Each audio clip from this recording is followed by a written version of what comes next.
I am continuing my reading. What I'm doing in this series is to read through the entire standard works of the Church of Jesus Christ of Latter-day Saints. This consists of the Bible, the Book of Mormon, the Doctrine and Covenants, and the Pearl of Great Price. I am reading in a chronological order of events, not according to publication or volume, so I will be skipping around a bit as I move along. So we are continuing again in 2 Nephi. These are the Isaiah chapters. We continue with chapter 17. Ephraim and Syria wage war against Judah. Christ shall be born of a virgin. Compare Isaiah chapter 7. And it came to pass in the days of Ahaz, the son of Jotham, the son of Uzziah, king of Judah, that Rezin, king of Syria, and Pekah, the son of Remaliah, king of Israel, went up toward Jerusalem to war against it, but could not prevail against it. And it was told the house of David, saying, Syria is confederate with Ephraim, and his heart was moved, and the heart of his people, as the trees of the wood are moved with the wind.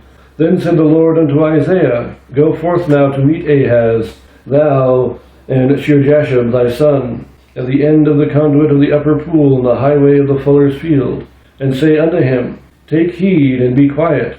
Fear not, neither be faint-hearted, for the two tails of these smoking firebrands, for the fierce anger of Rezin of Syria and of the son of Remaliah.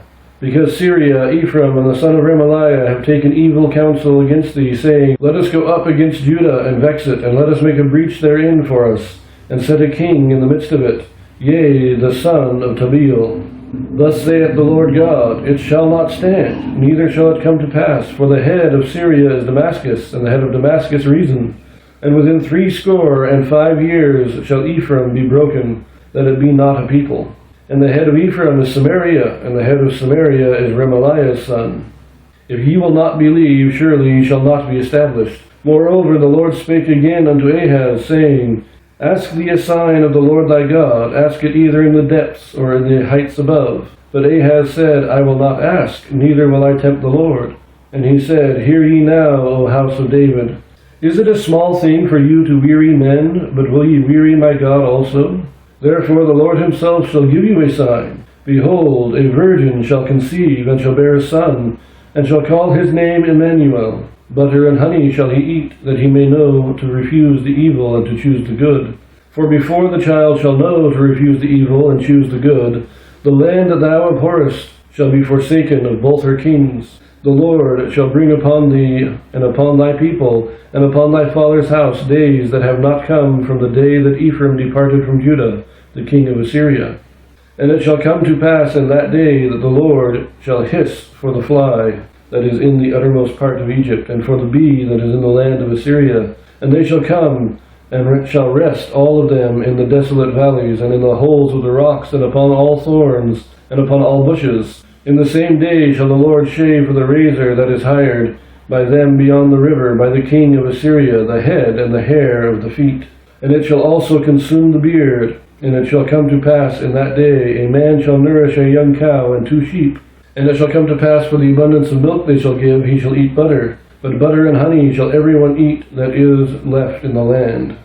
And it shall come to pass in that day, every place shall be where there were 1,000 vines and 1,000 silverlings, which shall be for briars and thorns. With arrows and with bows shall men come thither, because all the land shall become briars and thorns.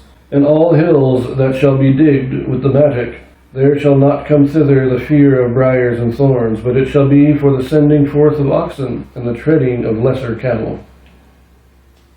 So I was wrong in my last video there. Of course, Uzziah is not the father of Hezekiah, because Ahaz is the father of Hezekiah. Uzziah was Hezekiah's great-grandfather. We have this, briefly, they're being invaded by Assyria and Ephraim, or the northern kingdom. God says, don't worry about it, we're going to destroy both of those.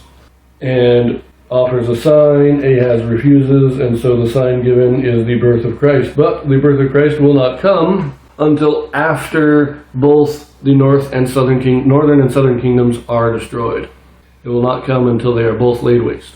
That's briefly what this is talking about. Again, I'll put in the description my reading of Isaiah itself, and you can see a more in-depth analysis, I think, there. So I'll see you in the next chapter.